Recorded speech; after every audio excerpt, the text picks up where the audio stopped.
SG Consultancy Services. Study MBBS in Russia, Philippines, Uzbekistan.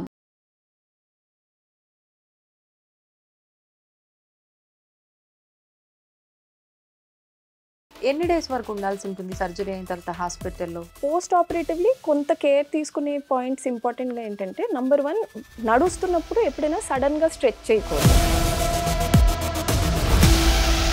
ఒకసారి ఇంకా మీరు వాళ్ళకి ఆపరేషన్ చేయాల్సిందే, ఈ ట్రీట్మెంట్ ప్రాసెస్ మొదలు పెట్టాలి అన్న తర్వాత ముందుగా వాళ్ళు ఏమైనా జాగ్రత్తలు తీసుకోవాల్సి ఉంటుందా బిఫోర్ ఆపరేషన్? చాలా మంది నా దగ్గరికి వచ్చి ఎట్లా అనుకుంటారంటే బ్లడ్ టెస్ట్ చేసేసాం కదా, రేపు మార్నింగ్ సర్జరీ అయిపోతే అయిపోతుంది అని.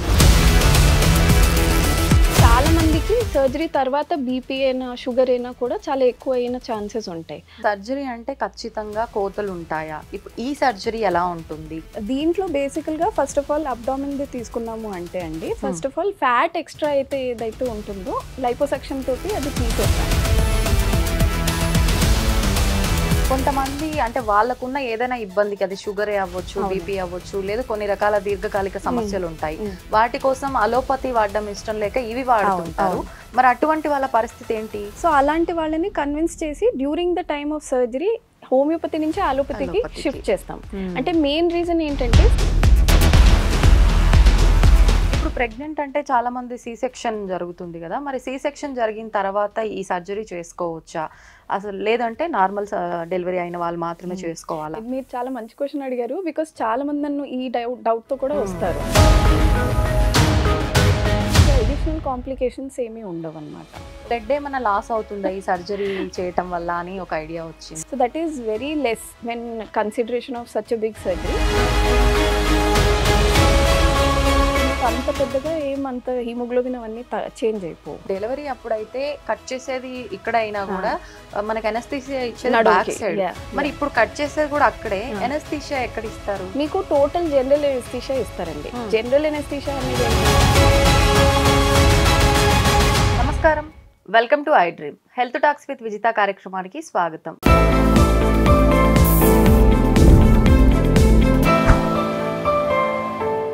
ప్రస్తుతం మనతో పాటు ఉన్నారు medical director and consultant plastic surgeon doctor Varanika garu. ఇప్పుడు వారితో మాట్లాడి చాలా విషయాలు మాట్లాడాల్సింది, అవన్నీ కూడా మాట్లాడేద్దాం. అవన్నీ ఏంటి అనేది మీరు వీడియో చూస్తే మీకే అర్థమవుతుంది. నమస్తే అండి. నమస్తే అండి. వర్ణిక గారు, లాస్ట్ టైం మనం వీడియో చేసినప్పుడు అన్నీ అసలు ఏంటి ఏంటి ఏంటి ఏంటి అని కొంచెంగా టచ్ చేసి వదిలేసాం. చాలా మంది అడుగుతున్నారు ఒక్కొక్క టాపిక్ తీసుకొని దాన్ని డీటెయిలింగ్గా చెయ్యండి, మాకు యూజ్ అవుతుంది అని చెప్పి. అందులో భాగంగా నేను అంటే కొత్త విధానం గురించి విన్నాను, అది ముందరే ఉందేమో, నేనైతే కొత్తగా విన్నాను, మామీ మేక్ ఓవర్ అని చెప్పి. ఏంటి mommy makeover? So mommy makeover అనేది చాలా ఏళ్ల నుంచి ఉందండి, కానీ ఇప్పుడు రీసెంట్ టైమ్స్లో నేను చెప్పినట్టు బాడీ అవేర్నెస్ పెరిగాక అది చాలా ట్రెండింగ్ టాపిక్ లాగా స్టార్ట్ అయింది. సో ఒక ఫీమేల్కి ప్రెగ్నెన్సీలో చాలా హార్మోనల్ ఫ్లక్చుయేషన్స్ ఉంటాయి. ప్రెగ్నెన్సీ అయ్యాక కూడా బ్రెస్ట్ ఫీడింగ్ కొంతమంది 6 months చేస్తారు, 1 year చేస్తారు. సో ఆ పీరియడ్ ఆఫ్ టైంలో కూడా హార్మోన్స్ చాలా యాక్ట్ చేస్తాయి కనుక బాడీ షేప్ అనేది మారిపోతుంది. సో చాలా మందికి దాంతో ఎట్లా అంటే మెంటల్గా కూడా, లేదంటే ఒక సెల్ఫ్ ఇమేజ్ అయినా కానీ చాలా తక్కువ అయిపోతుంది అనమాట. బికాస్ బిఫోర్ వాళ్ళు చాలా మంచిగా ఎక్సర్సైజ్ చేసుకుంటూ డైట్ చేసుకుంటూ మెయింటైన్ చేసుకుంటారు, కానీ వన్స్ ఒక పిల్లాడు పుట్టాక maintaining the body is number 1 very difficult. Second of all చేసినా కానీ చాలా ఏమవుతుందంటే ఈ హార్మోన్ రిలేటెడ్ ఫ్యాట్ను ఈ స్కిన్ ఏమైతే ఉంటుందో అది తగ్గదన్నమాట. సో అలాంటప్పుడు to help them this is a procedure called mommy makeover. దీంట్లో బేసిక్లీ ఏంటంటే 2 areas లో ఫోకస్ చేస్తాము. First is breast, second is abdomen అనమాట. సో చాలా మందికి ఇలాగ లాక్టేషన్ అంటే బ్రెస్ట్ ఫీడింగ్ తర్వాత, ప్రెగ్నెన్సీ తర్వాత సడన్ గా బ్రెస్ట్ సైజ్ పెరగడం, లేదంటే సడన్ గా బ్రెస్ట్ డిఫ్లేట్ అవ్వడం, ఇట్లాంటివి అవుతాయి. సో ఆ బ్రెస్ట్ సైజ్ షేప్ ని కరెక్ట్ చేయడం is one part. Second part is నేను చెప్పినట్టు ఇది అబ్డామిన్ చాలా ఎక్కువ పెద్దగా అయిపోయి సడన్ గా తగ్గుతుంది, కానీ ఆ సాగింగ్ స్కిన్ ను ఫ్యాట్ మిగిలిపోతుంది. సో అది కరెక్ట్ చేసేది ఇస్ ద సెకండ్ పార్ట్ అనమాట. ఓకే, ఇప్పుడు మనం పర్టికులర్ గా మన అబ్డామిన్ పార్ట్ గురించి కనుక తీసుకున్నట్టయితే, ఇప్పుడు ఇది అంటే మీరు ఎక్స్ట్రా ఉన్న ఫ్యాట్ ని తీసేయడమే కాదు, మనకు స్ట్రెచ్ మార్క్స్, స్కిన్ అంతా కూడా మనకు నార్మల్ గా ఉండేటట్టుగా చేసే విధానం అని చెప్పారు. కానీ మనం ఎటువంటి ట్రీట్మెంట్ చేసినప్పటికీ కూడా ముందులా ఉన్నంతలా అయితే మనం తీసుకురాలేము అంటారు కదా, ఇప్పుడు దీంట్లో ఎంత రిజల్ట్ ఉంటుందంటారు? సో ఇప్పుడు మీకు ప్రీవియస్ ఎట్లా ఉంటుందో బాడీ దానికి 80 to 90% మనం దగ్గరికి తేగలం, కానీ ఎప్పుడైనా 100% అనేది ఇట్ ఈస్ వెరీ డిఫికల్ట్. ఎందుకంటే మీకు ఈ ప్రెగ్నెన్సీ అయినా కానీ లేదంటే సడన్ వెయిట్ గెయిన్ అయినా కానీ మీ బాడీ ఓవరాల్ గా చేంజ్ అవుతుంది. సో మీ మసిల్ స్ట్రక్చర్ అయినా, బోన్ స్ట్రక్చర్ అయినా కానీ, మీ విడ్త్ అయినా కానీ ఇవన్నీ మారుతాయి. మనం ఇలా ప్లాస్టిక్ సర్జరీ చేసి టమిటక్ ఇవన్నీ చేసినప్పుడు ఓన్లీ స్కిన్ ఫ్యాట్ ఆర్ ఇంకా ఎక్కువ అయితే మసిల్స్, ఈ మూడిటినే మనం చూసుకుంటాం. మిగతా ఏరియాస్ ని మనం టచ్ చేయట్లేదు, చేంజ్ చేయట్లేదు కనుక సో కంప్లీట్లీ లైక్ బిఫోర్ రావడం కష్టం. బట్ 80 to 90% మనం బాడీ షేపింగ్, కాంట్యూరింగ్ అవన్నీ చేయగలుగుతాం. ఓకే. ఇప్పుడు అంటే కొంతమంది వాళ్ళకు వాళ్ళు చూసుకొని నాకు ఇలా సాగిపోయినట్టుగా ఉందని, కొంత ఉన్నదాన్ని అంతలా ఊహించుకొని ఫీల్ అయిపోయి నాకు సర్జరీ అవసరం అనుకుంటారు. లేదు, కొంతమందికి నిజంగానే చాలా సాగిపోతుంది, చాలా అంటే చూడ్డానికి అగ్లీగా అనిపిస్తుంటుంది. అంటే వన్స్ ఒక క్లయింట్ మీ దగ్గరకు వచ్చినప్పుడు మీరు రిఫర్ చేస్తారా ఇది ఖచ్చితంగా అవసరము అని, లేదు అని చెప్పి, ఎలా ఉంటుంది? సో ఒక పేషెంట్ వచ్చారు అంటే ఫస్ట్ వాళ్ళని ఎగ్జామిన్ చేస్తామండి. And mommy makeover is one of the few cosmetic surgeries which is not only cosmetic, functional కూడా. ఎందుకంటే ఇప్పుడు ప్రెగ్నెన్సీ తర్వాత చాలా మందికి ఏమవుతుంది అంటే మనకి అబ్డామినల్ మసిల్స్ ఉంటాయి, యాబ్ మసిల్స్ అంటాం కదా, అవి సెపరేట్ అయిపోతాయి అన్నమాట. బికాజ్ మన కడుపు పెరుగుతున్న కొద్దీ ఆ మసిల్ కూడా ఆ స్ట్రెస్ అదంతా తీసుకుని మన యూట్రస్ ని అకామిడేట్ చేయడానికి ఇది సెపరేట్ అవుతుంది అనమాట. సో అది ప్రెగ్నెన్సీ తర్వాత దగ్గరికి రావాలి ఐడియల్ గా, కానీ నియర్లీ 60% ఆఫ్ ద పేషెంట్స్ లో అది దగ్గరికి రాదు, ఎప్పటికీ అది సెపరేట్ అయి ఉండిపోతుంది. దానికి ఒక మెడికల్ టర్మ్ కూడా ఉంది, డయాస్టేసిస్ రెక్టై అని. సో ఫస్ట్ ఆఫ్ ఆల్ ఎవరైనా వచ్చారు అంటే వాళ్ళని ఎగ్జామిన్ చేసి ఇది ఎంత వరకు ఉంది చూడాలి. ఈవెన్ ఇప్పుడు నార్మల్ ప్రెగ్నెంట్ ఫీమేల్స్ కూడా ఇంట్లో అది చూసుకోగలుగుతారు. మీరు ఏం చేయాలంటే just lie down on the bed, కాళ్ళు మడుచుకుని ఉంచి తల ఎత్తండి, ఎత్తి ఒకసారి దగ్గండి. దగ్గి మీరు ఇక్కడ ఫింగర్స్ లోపల పెట్టుకుంటే తెలుస్తుంది అనమాట. సో 1 ఫింగరా 2 ఫింగరా, జనరలీ ప్రెగ్నెన్సీ అయిన వాళ్ళకి ఒక 3 to 4 ఫింగర్స్ వరకు కూడా గ్యాప్ ఉంటుంది. సో 3 to 4 ఫింగర్స్ అంటే ఒక 4 to 5 centimetres or more separate అయినట్టు. సో అలాంటి వాళ్ళల్లో surgery is definitely required. And it will be beneficial for them అనమాట. సో ఉత్తి మనం స్కిన్ ఫ్యాటే కాకుండా అబ్డామిన్ కూడా రిపేర్ చేస్తున్నాం కనుక అలాంటి వాళ్ళకి ఎక్కువ బెనిఫిట్ ఉంటుంది. కొంతమంది మీరు చెప్పినట్టు ప్యూర్లీ కాస్మెటిక్ గా జస్ట్ నాకు మెంటల్ గా బాగాలేదు, లేదంటే చాలా డిఫ్లేట్ అవుతుంది కనుక బాడీ ఇమేజ్ సరిగ్గా లేదు అంటే, అలాంటి వాళ్ళని ఫస్ట్ కౌన్సిలింగ్ చేసి ఐ ట్రై టు అండర్స్టాండ్ అంటే వాళ్ళ ఎక్స్పెక్టేషన్స్ ఏంటి, వీళ్ళు దేని గురించి చేయించుకుంటున్నారు. మీరు చెప్పినట్టు ఇప్పుడు కొంతమంది వచ్చి నాకు మొత్తం ఫస్ట్ లాగా వచ్చేయాలి అంటే we have to tell them అది అట్లా కుదరదండి, we can only help you this much అని.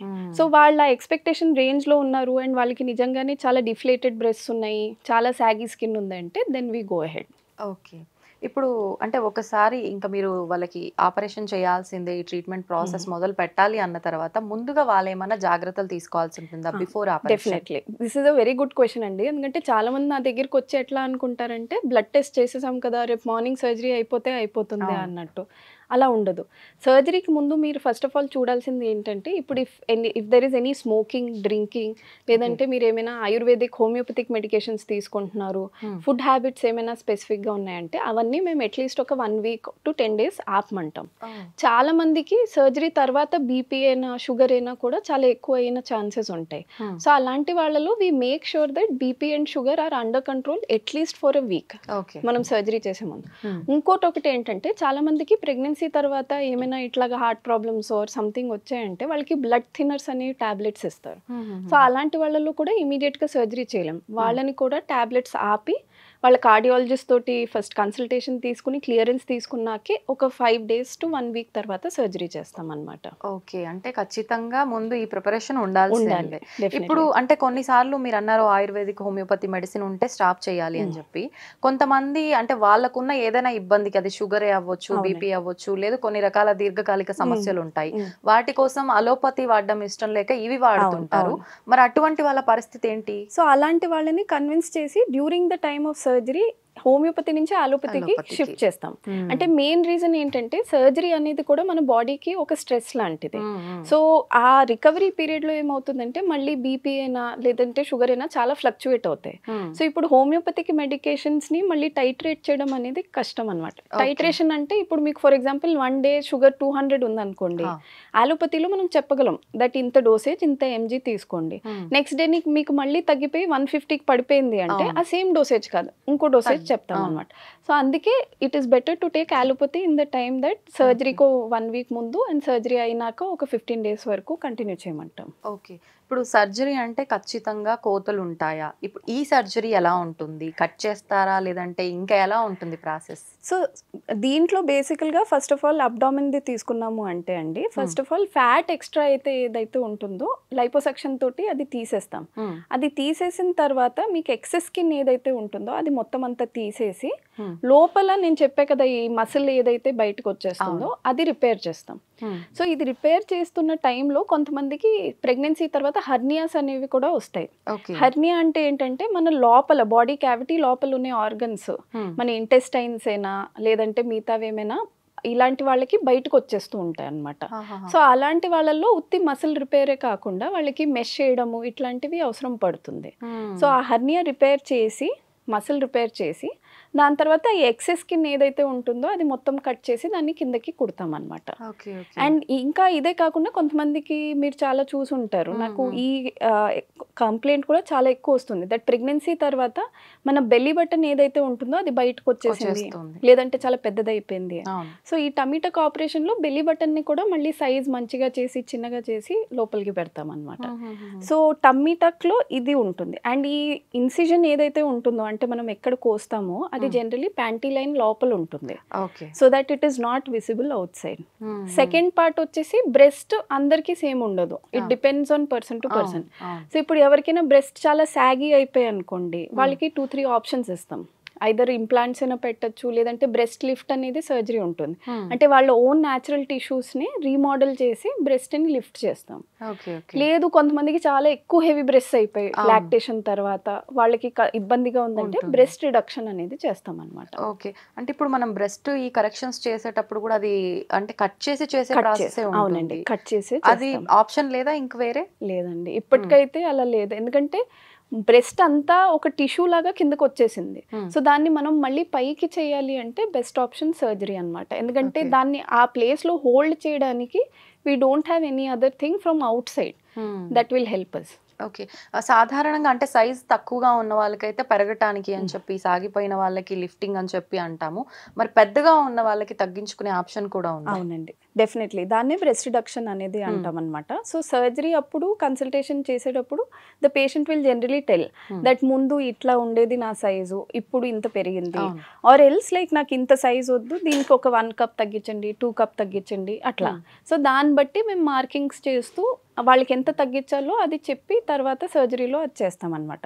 So depending on the patients requirement, అంటే ఏ కప్ కావాలా సి కప్ కావాలా దాన్ని బట్టి అది మోడల్ చేసి బ్రెస్ట్ ని వి డూ ద సర్జరీ. ఇప్పుడు నార్మల్ గా వెయిట్ లాస్ అయినప్పుడు మనం కావాలని తగ్గినప్పుడు అయితే ఖచ్చితంగా పార్ట్స్ అనేది అంటే షేప్లెస్ అయిపోతూ ఉంటాయి. మీరు ఈ త్రూ చేసినప్పుడు, ఈ రిడక్షన్ చేసినప్పుడు అలా నార్మల్ గా ఉండిపోతుందా, టైట్ గా, లేకపోతే సాగిపోయినట్టుగా వస్తుందా, ఎలా ఉంటుంది? సో బ్రెస్ట్ రిడక్షన్ లో జనరలీ ఇప్పుడు మీరు హెల్దీగా ఉంచుకున్నారు బ్రెస్ట్ అంటే, ఇప్పటికైతే నేను అంటే లాంగెస్ట్ నేను చూసింది ఒక 8 years ముందు చేసిన బ్రెస్ట్ రిడక్షన్, అది ఇప్పటికీ కూడా అలానే ఉంది. సో జనరలీ ఏంటి అంటే బ్రెస్ట్ రిడక్షన్ చేశాక వాళ్ళని మేము బ్రెస్ట్ సపోర్ట్ కి బ్రాస్ స్పెసిఫిక్ గా వేసుకోమంటాం అట్లీస్ట్ ఫర్ 6 months అనమాట. ఈ 6 months లో ఏమవుతుందంటే బ్రెస్ట్ టిష్యూ మనం ఎట్లా రీఆర్గనైజ్ చేసామో అక్కడ అలా అతికిపోతుంది. సో ఈ 6 months లో వాళ్ళు ఎంత కేర్ తీసుకుంటే లైఫ్ లాంగ్ అట్లా ఉంటుంది అనమాట. So unless and until if they gain suddenly 10 kilos లేదంటే మీరు చెప్పినట్టు సడన్ గా 20 kilos తగ్గినా పైన స్కిన్ లాక్సిటీ పెరుగుతుంది, కానీ it will never go back to as bad it was before. అట్లా ఓకే. అంటే ఎట్లయినా గూడా మనం ఖచ్చితంగా కేర్ అయితే తీసుకోవాలి. definitely. నార్మల్‌గా ఉన్నప్పుడు ఎలాంటి కేర్ తీసుకుంటామో దానికి మించిన కేర్ ఇప్పుడు ఖచ్చితంగా తీసుకోవాల్సిందే. తీసుకోవాలి. ఒక్కసారి మళ్ళా ఇలా సర్జరీ అయిన తర్వాత బ్రెస్ట్‌కి సంబంధించింది ఏ రకమైందైనా మళ్ళీ అది రిపీట్ చేయాల్సిన అవకాశం వస్తుందంటారా? లేదండి. ఒక్కసారి మనం పేషెంట్‌ని కౌన్సిలింగ్, అందుకే కౌన్సిలింగ్ అండ్ కన్సల్టేషన్ చాలా ఇంపార్టెంట్. ఎందుకంటే పేషెంట్‌కి ఒక క్లారిటీ ఉండాలి. దట్ నాకు సర్జరీ అయ్యాక ఈ షేప్, ఈ సైజ్ కావాలి అని. ఇప్పుడు మనం ఒకటి మాట్లాడుకుని తర్వాత మళ్ళీ patient they are not happy అంటే అలాంటి సందర్భాల్లో we might have to do another surgery. But generally because this is such a big surgery, మేము ఒక 2-3 కన్సల్టేషన్స్ తీసుకుంటాం. అంటే వాళ్ళకి ఏ సైజ్ కావాలి, తర్వాత బ్రెస్ట్ ఏమైనా అల్ట్రాసౌండ్ అవసరం పడితే అట్లాంటివి, వాళ్ళ హిస్టరీ ఏంటి, అంటే వాళ్ళ పేరెంట్స్ వైపు, మదర్ వైపు, లేకపోతే ఆంట్ వైపు ఎవరికి ఎట్లా ఉంది, దాన్ని బట్టి బ్రెస్ట్ రీమోడలింగ్ ఎలా ఉంటుందో అది చూసే చెప్తాం అనమాట. ఓకే. ఓకే. ఇప్పుడు అబ్డోమెన్ దగ్గరకు వచ్చేసరికి మీరు ఇందాక అన్నట్టుగా ఆ సర్జరీ చేసే విధానం ఓన్లీ ఎక్కడ ఏ పార్ట్ అయితే మనకు ఎత్తుగా ఉందో అంతవరకే ఉంటుందా? టోటల్ స్టమక్ అంతా కూడా చేయాల్సి ఉంటుందా? ఎలా ఉంటుంది సో 2 ప్రాసెస్? టైప్స్ ఉంటాయండి. ఒకటి టోటల్ టమీ టక్ ఉంటుంది, దాంట్లో మొత్తం అంతా మనం రీమోడల్ చేస్తాం. అంటే ఫ్రంటే కాకుండా సైడ్స్, బ్యాక్ మొత్తం అంతా చేస్తాం. అది కాకుండా కొంతమందికి ఓన్లీ టమ్మీ టక్ మొత్తం కాకుండా బిలో ద బెల్లీ బటన్ కావాలంటారు. అంటే ప్రెగ్నెన్సీ అయిపోయాక అప్పర్ పార్ట్ తగ్గిపోతుంది, కానీ బెల్లీ బటన్ కింద చూస్తే మీకు చాలా మందికి అక్కడ ఎక్సెస్ స్కిన్ ఒక పౌచ్ లాగా వస్తుంది అన్నమాట. సో అలాంటి వాళ్ళకి మినీ టక్ అనేది సజెస్ట్ చేస్తాం. అప్పుడు మొత్తం అంతా అబ్డామిన్ మేము టచ్ చేయం, ఓన్లీ మీరు చెప్పినట్టు ఎక్కడెక్కడ ఫ్యాట్ డిపాజిట్స్ ఉన్నాయో అది తీసి, ఆ ఎక్సెస్ స్కిన్ తీసి దాన్ని కట్ చేసి సూచర్ చేస్తాం అన్నమాట. ఒకవేళ కంప్లీట్ అబ్డామెన్ చేయాల్సి వచ్చినా కూడా కట్ చేసేది మాత్రం మీరు కంపల్సరీ చేయాల్సి, కింద ఒక్క దగ్గర మాత్రమే, ప్యాంటీ లైన్ దగ్గర మాత్రమే, పైన అవసరం లేదు. ఓకే. ఇప్పుడు అంటే ప్రత్యేకించి మామీ మేకోవర్ అనగానే మనకు ఆఫ్టర్ ప్రెగ్నెన్సీ వచ్చే వాటిని కరెక్షన్ చేసుకోవడం అన్నారు. కానీ మనం ఊబకాయంగా ఉన్న వాళ్ళు కూడా చాలా మంది ఉంటారు, వాళ్ళకు కూడా ఈ కరెక్షన్ అనేది పనికొస్తుంది. సో చాలా మంది అనదర్ గ్రూప్ ఆఫ్ పేషెంట్స్ ఎవరంటే అండి, ఇప్పుడు 100+, 120+ వాళ్ళు ఎవరైతే ఉన్నారో వాళ్ళు చాలా సార్లు డయట్ ఎక్సర్సైజ్ చేసి లేదంటే బెరియాట్రిక్ సర్జరీ అండర్గో చేసుకున్నాక వాళ్ళు ఒక 40-50 కిలోస్ తగ్గారంటే వాళ్ళకు కూడా ఇట్లానే చాలా సాగీ స్కిన్, ఎక్సెస్ ఇట్లాగా లంప్స్ లాగా రావడం ఇవి ఉంటాయి. సో అలాంటి వాళ్ళల్లో కూడా బాడీ షేపింగ్ సర్జరీస్ అంటాం అనమాట. అప్పుడు మామీ మేకోవర్ కాదు, బాడీ షేపింగ్ సర్జరీస్ అని చెప్తాం. సో ఎక్కడెక్కడ వాళ్ళకి ఎక్సెస్ స్కిన్ ఉంటుందో దాన్నంతా రీమోడల్ చేయడానికి ఇలాంటి సేమ్ ప్రొసీజరే వాడతాం అనమాట. ఎంతసేపు ఉంటుందండి ఇది? ఎన్ని అవర్స్ లో చేసేది మామీ మేకోవర్ అనే ఈ ప్రక్రియని? బ్రెస్ట్ అండ్ అబ్డామిన్ రెండు చేయాలి అంటే జనరలీ ఒక 4 to 5 hours పడుతుందండి. ఓకే. సో మేజర్ సర్జరీ రెండు కలిపి జనరలీ చేసేటప్పటికి మాకు 4 to 5 hours మినిమం పడుతుంది. ఇప్పుడు ఎవరికైనా చాలా హెవీ బ్రెస్ట్ ఉంది, దాన్ని రీమోడల్ చేయాలంటే అప్పుడు it might take 6 hours or more also. అంటే సేమ్ టైం రెండు ఒకేసారి చేసుకోవడం కరెక్ట్ పద్ధతి సో పేషెంట్ హెల్దీగా ఉన్నారు, పేషెంట్ కి ఏం కోమార్బిడిటీస్ లేవు అండ్ మనం రెండు చేయగలుగుతాము అంటే then I generally try to do it in 1 sitting. Because మీకు ఒకే సిట్టింగ్ లో ఎనస్థీషియా ఎక్స్పోజర్ కూడా అంతే ఉంటుంది, ఒకే సిట్టింగ్ లో రెండిటికి రికవరీ ఓవర్లాప్ అయిపోతుంది. కానీ కొంతమందికి చాలా మీరు చెప్పినట్టు బెరియాట్రిక్ సర్జరీ అయిన వాళ్ళు లేదంటే చాలా హెవీ బ్రెస్ట్ ఉన్న వాళ్ళకి ఓన్లీ ఒక ప్రొసీజర్ కే నాకు if it is taking 3 hours or more, అలాంటి వాళ్ళకి మేము 2 separate సర్జరీస్ అనేవి చెప్తాం. ఇప్పుడు ప్రెగ్నెంట్ అంటే చాలా మంది సి సెక్షన్ జరుగుతుంది కదా, మరి సి సెక్షన్ జరిగిన తర్వాత ఈ సర్జరీ చేసుకోవచ్చా అసలు, లేదంటే నార్మల్ డెలివరీ అయిన వాళ్ళు మాత్రమే చేసుకోవాలా? మీరు చాలా మంచి క్వశ్చన్ అడిగారు, బికాస్ చాలా మంది నన్ను ఈ డౌట్ తో కూడా వస్తారు. దట్ అంటే ఆల్రెడీ ఒకసారి ఘాట్ పెట్టారు కదండి, మళ్ళీ దాని మీద సర్జరీ చేస్తే ఏమైనా కాంప్లికేషన్స్ వస్తాయా, చేయించుకోవచ్చా అని. బట్ అందరూ చేయించుకోవచ్చు, ఎందుకంటే మేము ఇచ్చే ఇన్సిజన్ కూడా సేమ్ సిజేరియన్ ఇన్సిజన్ ఎక్కడ ఉంటుందో దాని మీదే ఇస్తాం అనమాట. సో ఆ సేమ్ సైట్ నుంచే మేము వెళ్ళి సర్జరీ చేస్తాము. సో అడిషనల్ కాంప్లికేషన్స్ ఏమీ ఉండవు అనమాట. ఓకే. ఓకే. అంటే ఇంకా మళ్ళీ ఎక్స్ట్రా ఘాట్లు పెట్టడం కానీ ఏది ఉండదు అందులో. సో ఆ లైన్ లోంచే మేము వెళ్తాము. ఇప్పుడు ఆ సిజేరియన్ సెక్షన్ ది మీకు ఒక 7 to 8 inches ఉంది అంటే దానికి ఒక 1 inch సైడ్ కి ఎక్స్టెండ్ చేసి చేస్తారు. ఓకే. ఎప్పుడు అంటే ప్రెగ్నెన్సీ అయిపోయి సి సెక్షన్ అయిపోయిన తర్వాత మేము మారాలి అనుకున్న ఆలోచన ప్రతి ఒక్కరికి ఇంకా నెక్స్ట్ మంత్ నుంచే స్టార్ట్ అయిపోతుంది. ఇంకేం జాగ్రత్తలు తీసుకున్నా ఇది తగ్గేలా అనిపించట్లేదు అనే ఆలోచన మొదలవుతుంది. కానీ నిజంగా మీరు చెప్పిన ఈ మామీ మేకోవర్ కి ఎప్పుడు అర్హులు అవుతారు? సో బుక్స్లో అయితే 6 months తర్వాత డెలివరీ అంటారండి. కానీ నేను ఐడియల్లీ ఏం చెప్తానంటే బ్రెస్ట్ ఫీడింగ్ ఎప్పటి వరకు చేస్తున్నారో అప్పటి వరకు వెయిట్ చేయండి. బికాజ్ ఇప్పుడు మనం సర్జరీ చేశాక కూడా వాళ్ళు బ్రెస్ట్ ఫీడింగ్ కంటిన్యూ చేశారంటే నేను చెప్పినట్టు ఆ బ్రెస్ట్ సెట్ అవ్వడానికి it take 6 months to 1 year. So మనం సర్జరీ చేశాక మళ్ళీ if they go back to breast feeding ఆ బ్రెస్ట్ షేప్ మళ్ళీ డిఫరెంట్ వస్తుంది.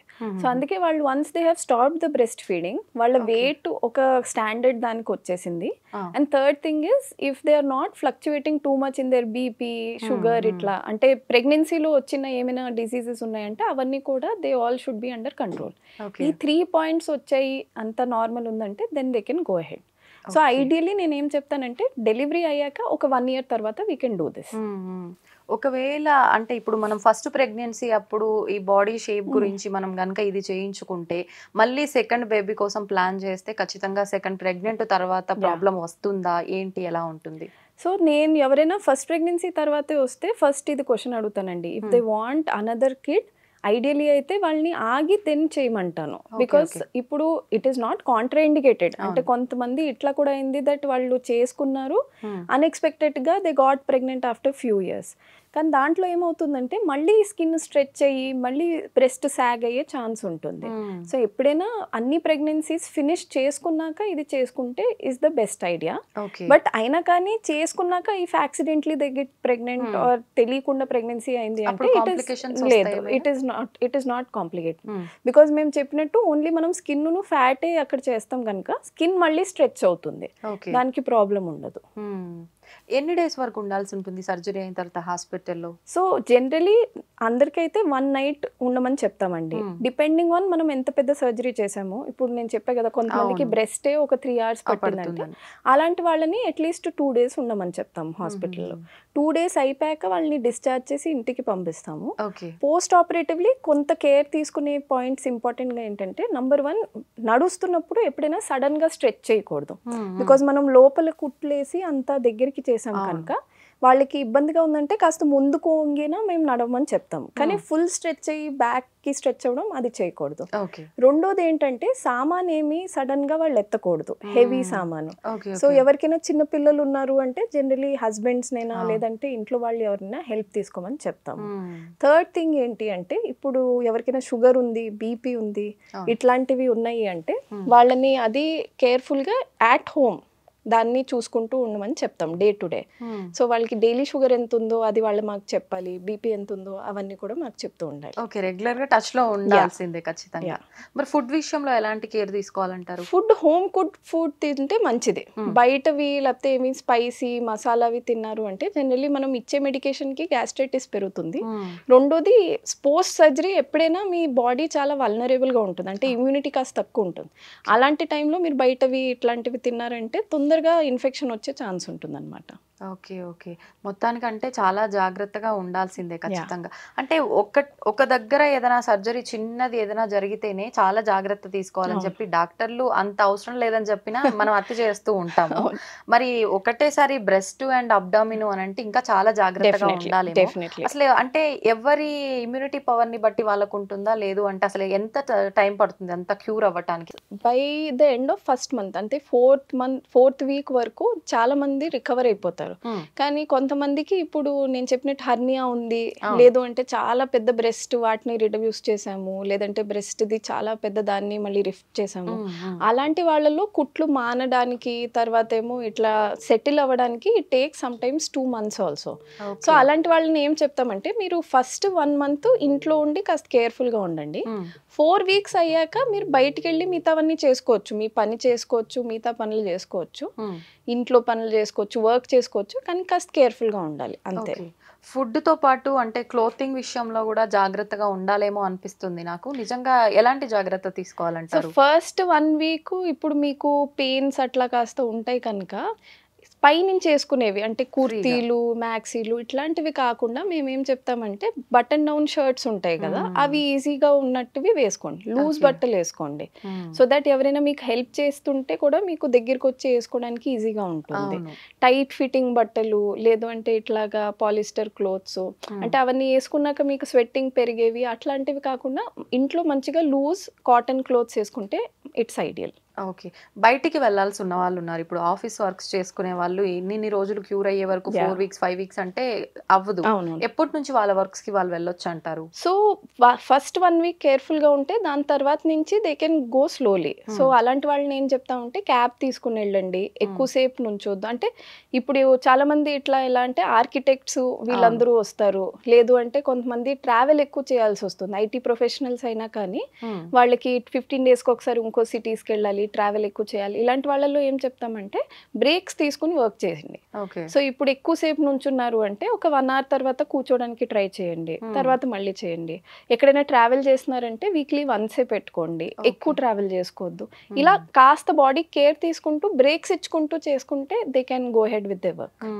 అంటే ఎక్కువగా అలాగే పడుకొని కూడా ఉండొద్దు, రెస్ట్ తీసుకోవడం అంటే అంటారు కదా, ఎలా ఉండాలంటారు పడుకోవటమా? సో మేము సెకండ్ డే నుంచే ఇమీడియట్లీ ఇంట్లో వాకింగ్ కంపల్సరీ అని చెప్తాం. అంటే the point of discharge is that వాళ్ళు నడుచుకుంటూ వెళ్ళి once they start being in the house active, వాళ్ళకి ఆ రికవరీ అప్పటి నుంచే స్టార్ట్ అవుతుంది. ఇప్పుడు వాళ్ళు పడుకునే ఉన్నారనుకోండి, మనం ఇంతది చేశాక ఏమవుతుందంటే కొత్త బ్లడ్ ఫ్లో రాదు, వాళ్ళు చాలా మటుకు తినడానికి అవన్నిటికీ కూడా అసలు ఇంట్రెస్ట్ చూపించరు. అదే మీరు చూడండి, ఇంట్లో కాస్త నడుస్తున్నారు, పిల్లలతో ఇంటరాక్ట్ అవుతున్నారు, ఏమైనా కూర్చుని టీవీ చూస్తున్నారంటే వాళ్ళకి కాస్త యాపిటైట్ కూడా పెరుగుతుంది, యాక్టివిటీ కూడా పెరుగుతుంది. సో అలాంటి వాటితోటి హీలింగ్ మంచిది అనమాట. సో బెడ్ రెస్ట్ అనేది అయితే మేము అసలు చెప్పాము పోస్ట్ సర్జరీ. ఓకే.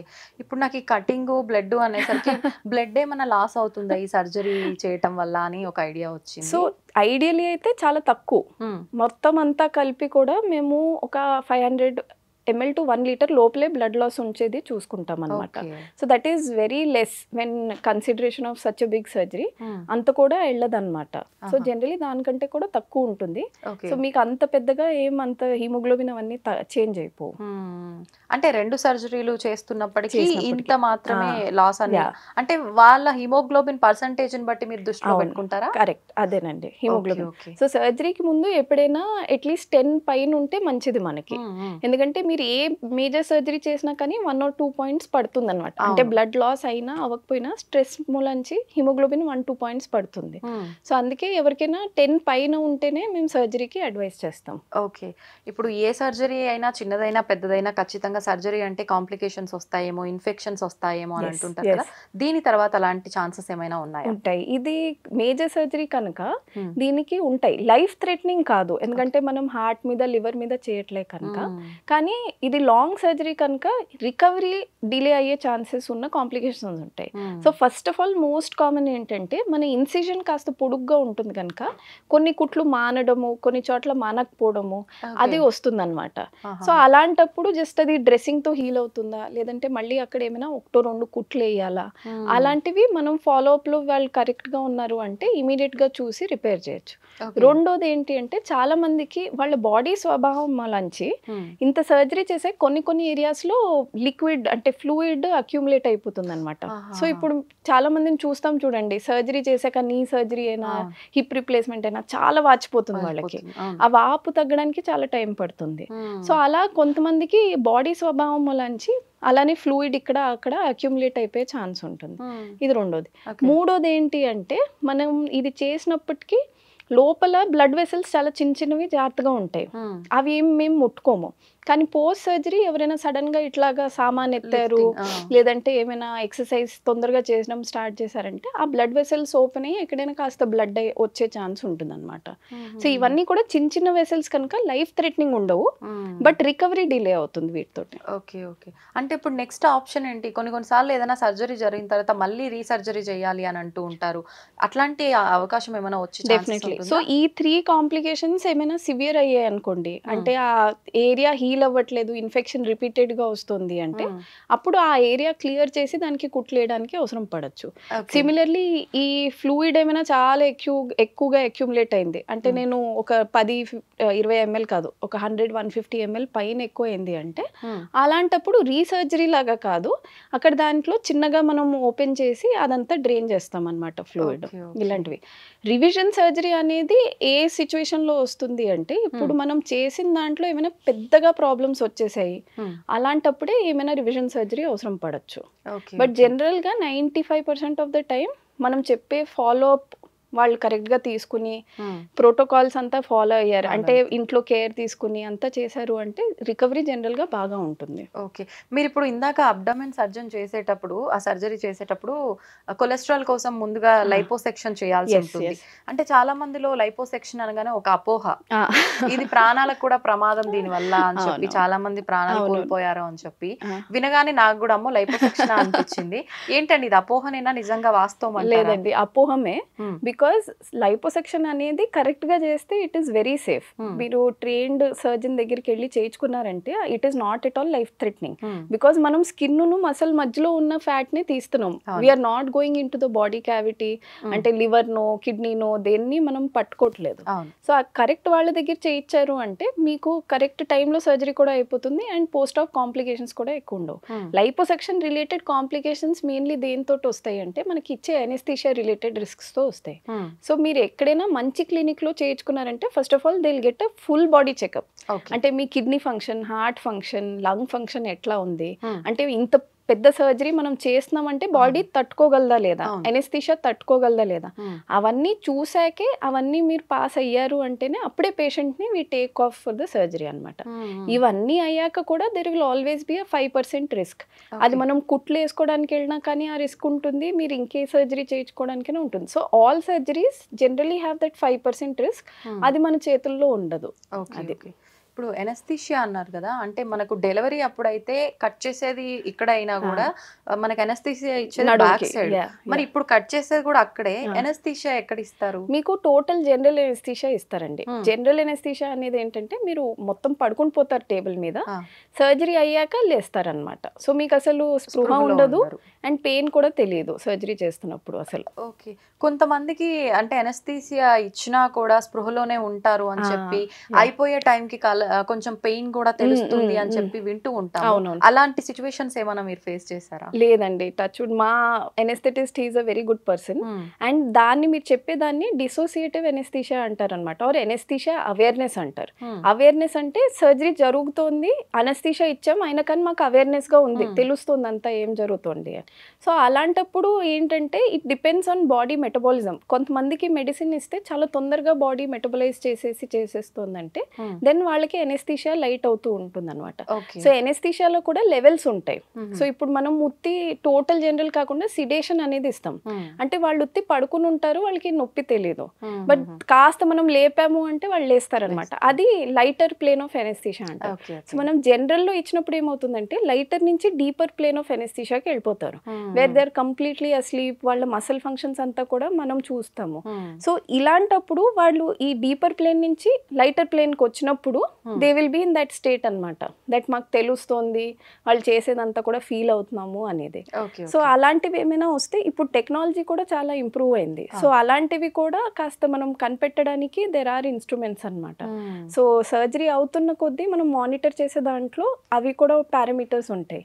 సో వాళ్ళ హార్ట్ రేట్ పెరుగుతుంది, అలా కొన్ని ఉంటాయి అనమాట. అవి చూడగానే ఇమీడియట్ గా వాళ్ళు మెడిసిన్ ఇస్తే అగైన్ వాళ్ళు they go back to the deeper plane. Okay.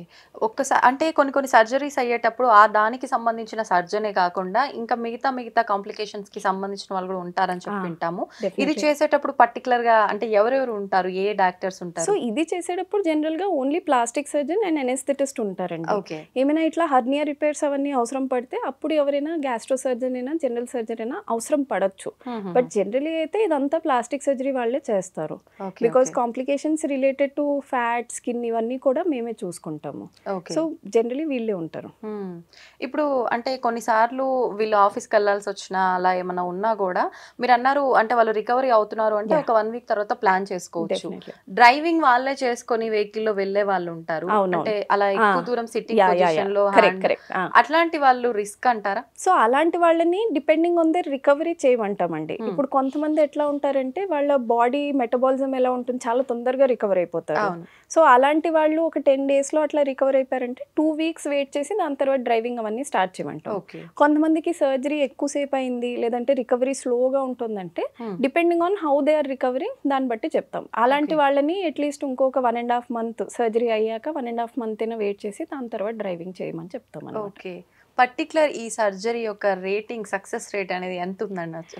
దీనికి సాటిస్ఫాక్షన్ అంటే ఇలాంటి వాటికి రేటింగ్ అనేది సాటిస్ఫాక్షన్తో చూస్తామండి. సో నిజంగా చెప్పాలంటే 95% కంటే ఎక్కువ సాటిస్ఫాక్షన్ రేట్ ఉంటుంది. బికాజ్ ఫీమేల్ బాడీ అనేది దానికి ఏమేం అండర్గో అవుతామో ఆ బాధలు ఒక ఫీమేల్కే తెలుస్తుంది.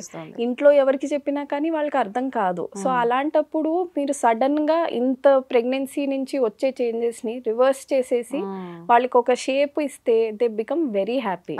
ఎందుకంటే this is the only thing probably ఆ mother will do for herself. ఎప్పుడైనా మీరు చూస్తే విమెన్ అనేవాళ్ళు ఒక ఆడది ఫస్ట్ ఫ్యామిలీ గురించి, పిల్లల గురించి, హస్బెండ్ గురించే ఆలోచిస్తారు. సో ఇలాంటప్పుడు ఈ సర్జరీస్ వాళ్ళు they really think a lot and వాళ్ళ కోసం చేసుకోవాలంటే ఒక 4-5 సార్లు ఆలోచించుకుని చేసుకుంటారు. సో అలాంటప్పుడు మేము ఇంత డ్రాస్టిక్ చేంజ్ ఇచ్చినప్పుడు దే బికమ్ వెరీ హ్యాపీ. నిజంగా చాలా హ్యాపీ ఫీల్ అవుతారు. దీనివల్ల స్ట్రెచ్ మార్క్స్ కూడా పోతాయా? సో చాలా మటుకు లోవర్ పార్ట్ లో ఉన్న స్ట్రెచ్ మార్క్స్ అయితే మొత్తం పోతాయండి. కొంతమందికి మొత్తం అబ్డామిన్ ఉంటాయి, అంటే పై వరకు ఉంటాయి. అలాంటి వాళ్ళకి 50% పోతాయి. పైన ఉన్నవి they will still be there అన్నమాట. Okay okay. ఎందుకంటారు అట్లా? అంటే కింద ఉన్నవి ఆల్మోస్ట్ పోయినప్పుడు పైవి ఎందుకు? ఎందుకంటే కింద స్కిన్ మొత్తం మనం తీసేస్తున్నాం కదా, సో అదంతా పోతుంది ఆ ఎక్సిజన్ లో. పైన ఉన్నది ఏంటంటే మనం జస్ట్ స్ట్రెచ్ చేసి కిందకి అంటున్నాం. సో అలాంటప్పుడు పైన ఉన్న మార్క్స్ అవి జస్ట్ దగ్గరికి వస్తాయి కానీ మొత్తానికి పోవు. ఓకే, థ్యాంక్ యూ అండి, థ్యాంక్ యూ వెరీ మచ్. చాలా డౌట్స్ అన్ని కూడా క్లియర్ చేశారు. థ్యాంక్ యూ అండి. Thank you.